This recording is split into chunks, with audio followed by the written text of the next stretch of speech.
Hey guys, we're back with another one of our mini messages today. We're glad that you found us on either YouTube or Facebook, and we're picking up again in Genesis 17. Now we're going to look today at verses 17 and 18. Now this ties in incredibly closely with the preceding verses. So if you haven't watched the mini messages for chapter 17, you probably need to go back and look at those first and then kind of come along with this. But listen to what it says in verse 17 and 18. Then Abraham bowed down to the ground, but he laughed to himself in disbelief. How could I become a father at the age of 100, he thought? And how can Sarah have a baby when she is 90 years old? So Abraham said to God, "May Ishmael live under your special blessing." Now, if you remember, if you've watched these previously, and I hope you have, that God has been saying there's going to be a child of promise. The child is coming. The child is coming.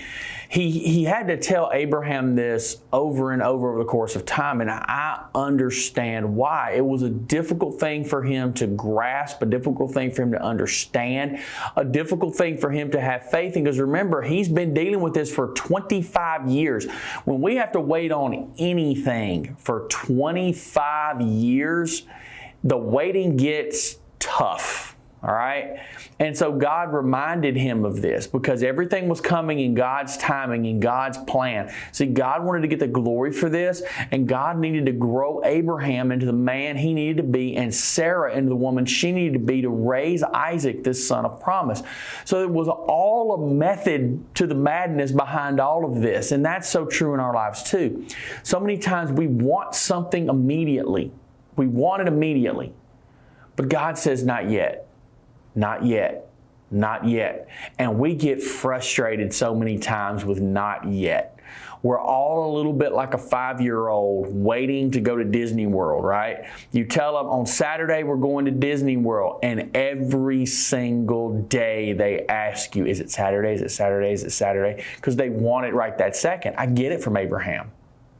So he's struggling with this, but then God also tells him, How am I going to become a father when God tells him this? I'm 100.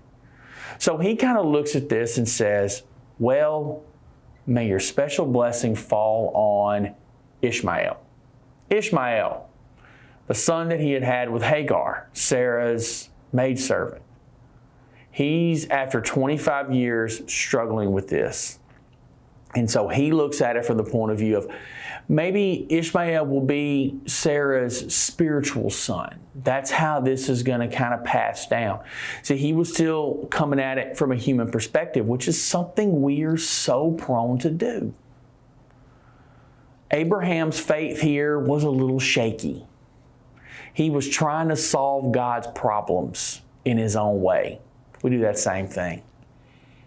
But we have to trust God, that what he says in his word and the promises we get from him in his word are something we can stand on. We don't have to try to solve all the world's problems for God. God's big enough to handle them all himself. Have a good day. We'll see you again tomorrow.